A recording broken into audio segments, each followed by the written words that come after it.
Welcome to the wide world of esports, a show devoted to all things esports. I'm your host, Katharine Nohr. Today, my guests are Megan Van Petten, founder of Esports Trade Association, and Lindsay Poss, multimedia director for Esports Trade Association. Today, we're discussing esports leadership.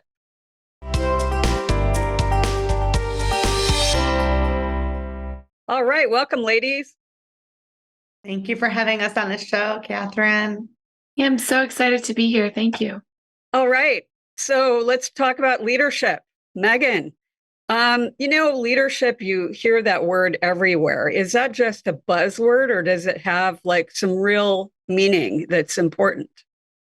It has some real meaning that's important, and especially in our industry, esports, because you hear the word often, influencer. What's an influencer? An influencer is a leader, somebody that's taken, on influence in a space. All right. So, Lindsay, tell us more about what you do in esports and how leadership is important to you. Yeah, so I actually started in esports hosting a podcast for women leaders in the space and in emerging tech in general. So I got a lot of really hands-on experience with some amazing women leaders who have come from all different walks of life, all different career paths to wind up in esports and gaming. Megan Van Petten was one of those leaders, and she has just roped me in and kept me under her wing and taught me ever since. So I've been very fortunate to work with a lot of leaders in the space, both through the podcast and through my work at the Esports Trade Association. And Megan is someone who I'm really excited to share space with and share time with, and has taught me so much. So we've already been talking about the Esports Trade Association. Now, that's kind of your baby, Megan. Why don't you tell us about it? It just happened naturally. And I think it's so interesting that Lindsay Poss has mentioned that she's learned so much from me. But I'll tell you, when I first met her, she invited me to be on her show, and she reminded me so much of me. And I just enjoyed her. And it's interesting how the mentee or mentor and vice versa end up becoming the teacher being taught. I have learned more from Lindsay Poss than in this year of our working together than I would have ever imagined. It's just such a joy to work with her. And interestingly enough, Esports Trade Association is a team of all women, and I did not design it that way. It just happened. And we just have such a passion and fire for this emerging industry, and we're just having such a good time. This year, Esports Trade Association turned 6, and we're just having a great time. The mission of the Esports Trade Association is to unify, serve, and ethically advance the business interest and sustainability of the esports industry, and I do that alongside some of the greatest women I've ever met in my life. Okay, but there's men too, right? There are. Yes, our board is a variety of men and women, and we do have one gentleman on the team that he has been on. I forget about him sometimes because he works so little. He was our intern for 5 years, and then when he graduated, he left, and he has a full-time job, but he still does some consulting and does our website. He just can't fully get away. And he is here in Chicago from Puerto Rico, born and raised. And he was an intern with us for the first 5 years. Okay. So Esports Trade Association has turned 6. What are you doing as an association to build leaders in the esports community? And why don't we go to Lindsay for that? Ooh, okay. First of all, I really love this question. I think it speaks to what we're trying to do and what we're trying to build. One of the biggest things that we've recently are working on is bringing forth the voices of the industry we want to see at the Esports Next conference. So this is the 3rd annual conference dealing with the future of esports, the future of gaming. And that's really been an awesome platform to not only incorporate members of our community who have been really dedicated and kind of highlight the work that they do in a different setting to a different audience, but fold in new leaders within the industry. Megan has an awesome kind of eye for picking people who are not the top dogs, shining stars, kind of we all know these big names. What she does that I love is she finds the people who are mid-level, who are just grinding really hard, who have a pure heart and an intense focus, and she elevates them on the stage at Esports Next. So for me, my favorite way that we've been able to highlight different leaders in the space and give them that platform is find those kind of hidden gems, and ask them to speak and work with them throughout the time of this conference and tell them about media opportunities like this one or the podcasts that we host or whatever it may be. But really finding those people who are working really hard and may get overshadowed by some of their peers in the space or their bosses in the space, but who truly exemplify those qualities of leadership and hard work that we're looking for. So when I think of esports, I think of a lot of entrepreneurs that are starting companies or that they've got a fairly new company. In fact, I've had many of them on this show who started their companies during COVID. So in terms of entrepreneurs starting in esports, I understand that you have an elevator pitch that you do. Megan, why don't you tell us about that? I love telling this story because I remember when I first watched Shark Tank. It feels like decades ago. And I thought, how fun would it be to bring a Shark Tank to a business conference? Because I've worked in B2B business for 2 decades. And sure enough, we did. We called it Shark Tank. And Mark Cuban very quickly let us know that we should change our name.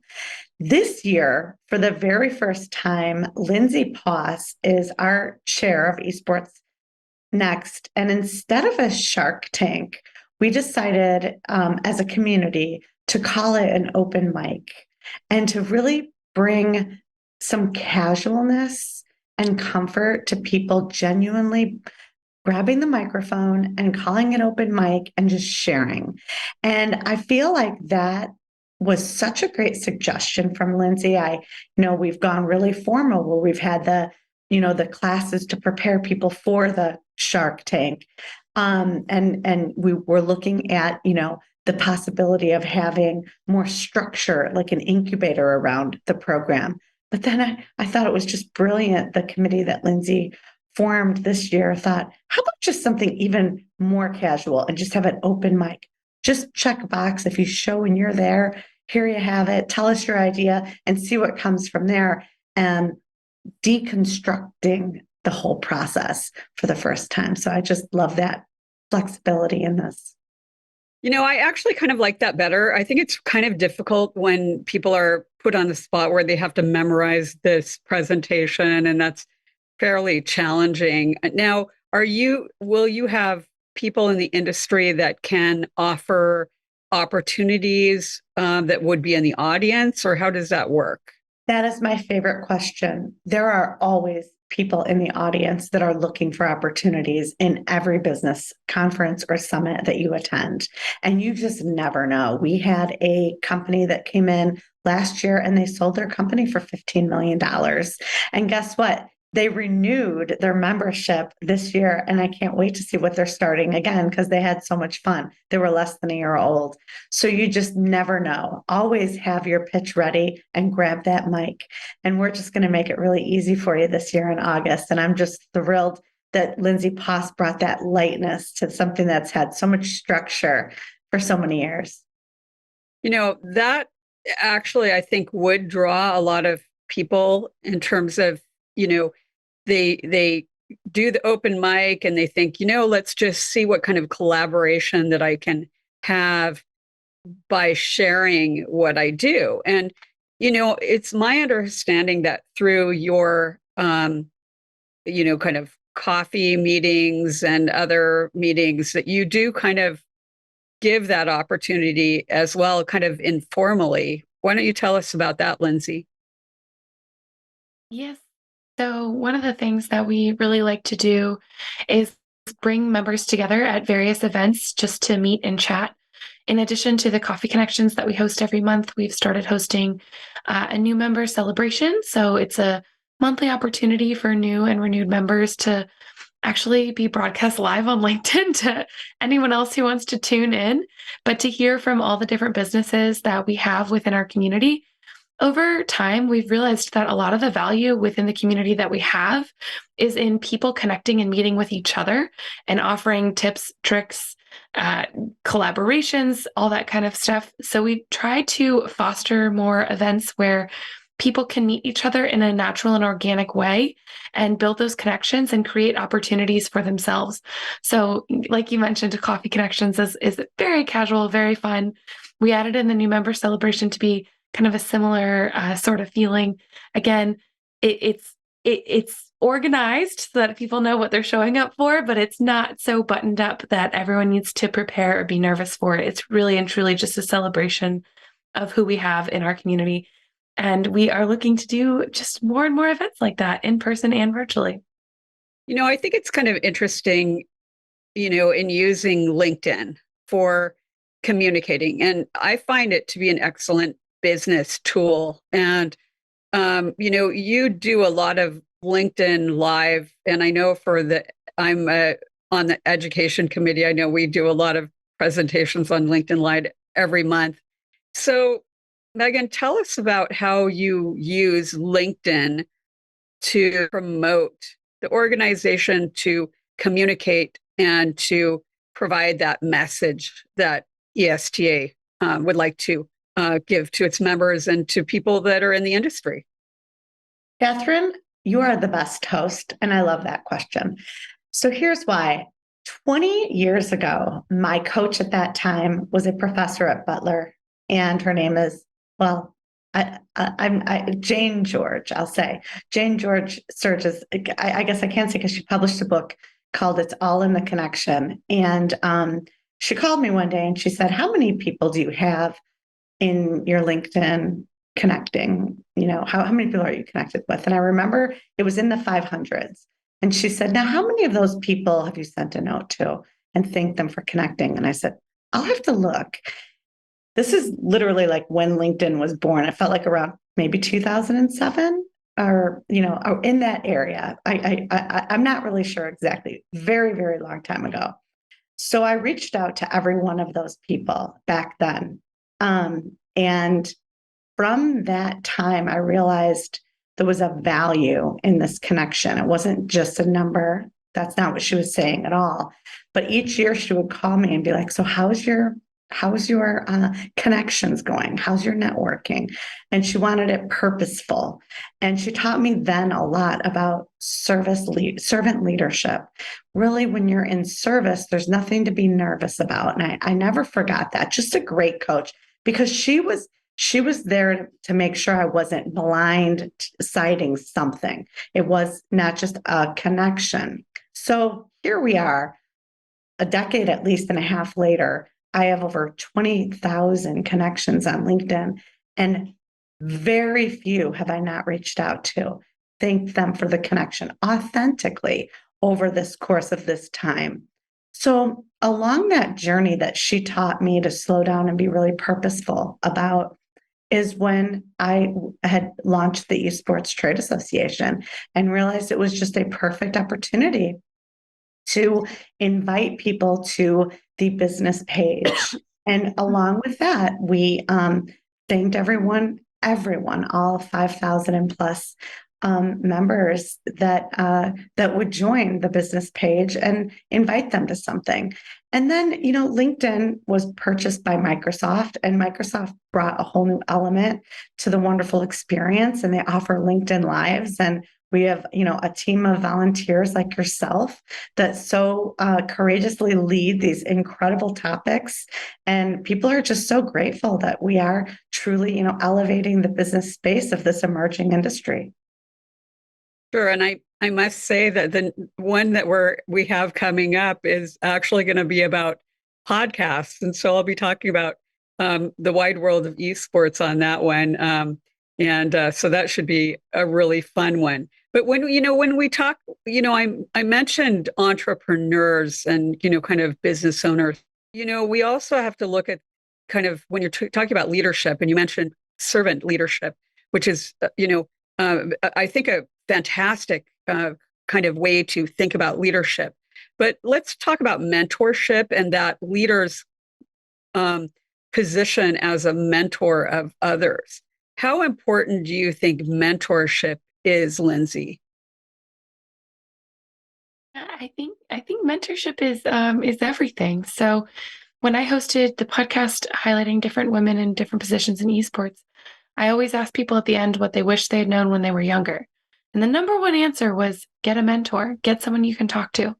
And so I happened to be young in my career at that point and started looking around, and that's how I found Megan. But the point is, that seems to be kind of the number one thing that people who are later on in their career wish that they had known when they had started off.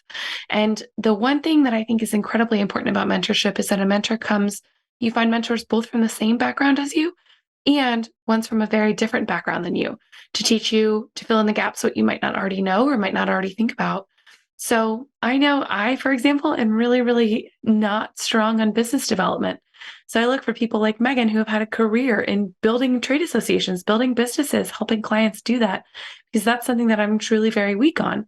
So I think that mentorship is actually one of the biggest keys to success. I read a statistic somewhere that startups that receive mentorships are 3 times as likely to be successful. And I'm not going to pretend that I remember the science firsthand to back that up. But even just theoretically, mentorship is such a huge, huge barrier to getting people to that next step in what they need. And so it's incredibly important when we talk about developing leaders or building companies. So, Megan, you have been a mentor and a mentee. Mm-hmm. So, how important is mentorship to you in terms of both of those roles? Yeah, I'm a coach. I'm a certified John Maxwell coach. I am a certified behavioral analyst. I love psychological assessment and personality assessment. It's so simple. So just knowing where you are, sharing our personality disc profiles with each other, deeply understanding our strengths and our blind spots. Like Lindsay Post just said, well, I don't know much about business development. She's actually wonderful at business development. We are doing all of our Esports Next business development together because she just brings such a feather in a cap that I would wear, and she adds so much. And that's what this next generation is really just is so out of the box. They've had such a different experience than us, Katharine. They're not competitive.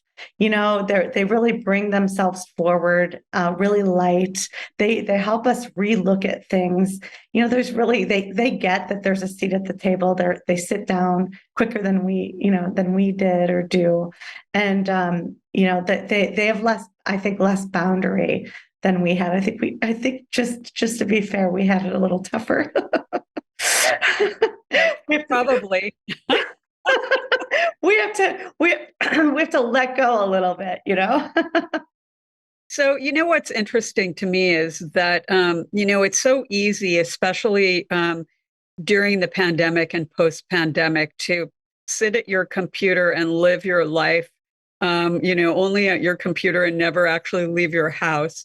How important do you think it is in business to make actual real in-person connections, and like join an association, whether you go in person or virtual, or like go to conferences in person? Why don't you take that one, Megan, for now?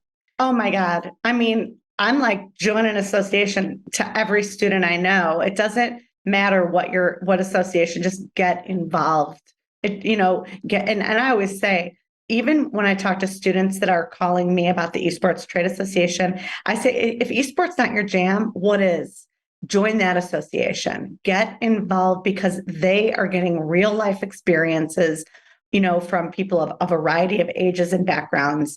the statistics of getting a job, your dream job, is so much higher when you're introduced by somebody, it's just a no-brainer. You know who does a really good job is the Bar Association and the American Medical Association. There's such great examples, and we are hitting the schools young, and it's really probably been one of the most fun conversations I ever had is, what is a trade association? I never thought that I would be answering that question, and it's been an absolute blast. So, Lindsay, I'll let you take that question too, because I think it's important. What do you think? Yeah, so I actually think that Megan and I may have differing views on in-person versus virtual. And I think that that's reflective of how things have changed. I know Megan is so wonderful about meeting people in the Chicago community and getting out there and being in person. I am someone who loves to meet people via Twitter, and I make all of my friends online. And I love virtual events. So I definitely think that there is power in both. I think that something like an association that's national, it's really nice to have the option to do both as opposed to just one. But I totally see the value in both things, and I think online is just so much easier. I made a really, really wonderful friend this year. I'm a huge fan of the NBA. I'm a big basketball person, and he does videography for the Pacers, the Indiana Pacers. And I had a chance to connect with him via Twitter. It's a completely random tweet, and actually go to the Pacers game and meet him. So that's kind of a combination of both things coming together. But definitely putting yourself out there online can be scary and full of a lot of risks, but it can also lead to some really, really beautiful connections as well.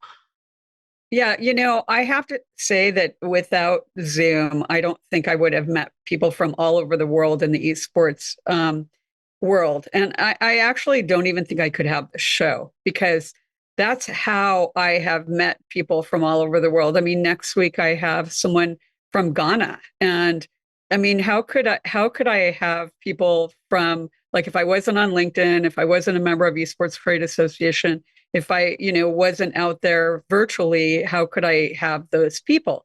But, in terms of, I do have to comment on the value of leadership and business skills developed through an association, because, way back years ago, I became involved in an association, and that's how I learned how to be a member of a board, how to, like, lead meetings, and how to do an agenda, and how to be a committee member, how to be a chair of a committee member. I mean, of a committee. These all translate to real business situations. And if you have that, for example, if you have that board experience in a nonprofit, you will be able to translate that to a real profit-centered business. What are your thoughts on that, Megan? Oh, well, I mean, I first have to say you're such a great board member and a committee member. It's so awesome to have you involved in the Esports Trade Association. And it's running, we can have the spirit and the cheerful spirit of servant leadership, but we also have to have the professionalism of running a proper meeting and respecting and valuing people's time. When you look around a board table, and if you really are to add up the cost of a meeting, just based on time, it's the busiest people in the world. It's the most successful people in the world that are making, the highest paid incomes in the world, and they're the influencers of the world. That is who's sitting at that board meeting. So you want to have a succinct, clear agenda. You want to give them back time if you can, and be as respectful to everybody as possible, not be long-winded, which I'm guilty of myself. I just can't help it because I have so much passion. But yes, I couldn't agree more. The real world and business experience that you receive by volunteering for a trade association role. So, Lindsay, if you were to give our viewers a kind of a advice on how to become a leader in esports, what would you say? Ooh, this is a great question. So the number one thing for me has been to not be afraid to ask questions. I think that there is a lot of people who struggle with needing to appear like they have everything under control and everything together and are afraid to ask for help or ask for advice. I know that I definitely struggled with that, but not being afraid to reach out to someone who is in a position that you might want to be in, or a person that you admire, or someone who you really connect with their work ethic, and saying, hey, how did you do this? How did you get here? I think that in learning from other people that are around you and building up your own little personal community of people that can help guide you along the way has been the number one way I've been able to grow personally. So don't be afraid to ask questions, is what I would say. So, Megan, what is your advice to someone who aspires to be an esports leader?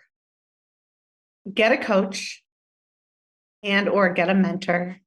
Read this book. It's my favorite book, Leadership 2.0 by John Maxwell. I'm a certified John Maxwell coach. Absolutely love the book, Leadership 2.0.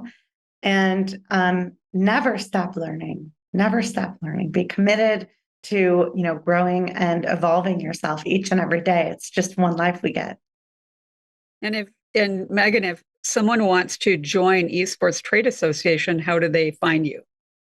I would just say Google or search for Esports Trade Association, and you will find us. We have a beautiful, dedicated, passionate team that will be happy to cheerfully serve you and bring you on. And we have so much more programming to come in leadership and development in the space, Katharine. This show is amazing. Thank you for having us. All right. And Lindsay, tell us when the conference is and how someone could register to attend the conference in Chicago. Yes, the conference is August 21st and 22nd. August 22nd is actually my birthday. So for all of you out there, come celebrate my birthday with me. It is this year, like you said, Katharine, in Chicago. Feel free to Google Esports Trade Association or Esports Next 2023 to find more information and learn all about it. All right. Thank you, Lindsay and Megan, for being my guests today. And thank you to our viewers for joining us today. In 2 weeks, my guest will be Mikdad Morgan, and we're going to be talking about esports in Africa and Ghana. See you then.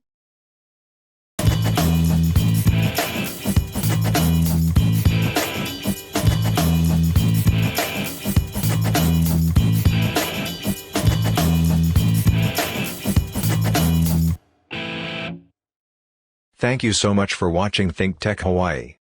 If you like what we do, please like us and click the subscribe button on YouTube and the follow button on Vimeo. You can also follow us on Facebook, Instagram, and LinkedIn, and donate to us at thinktechhawaii.com.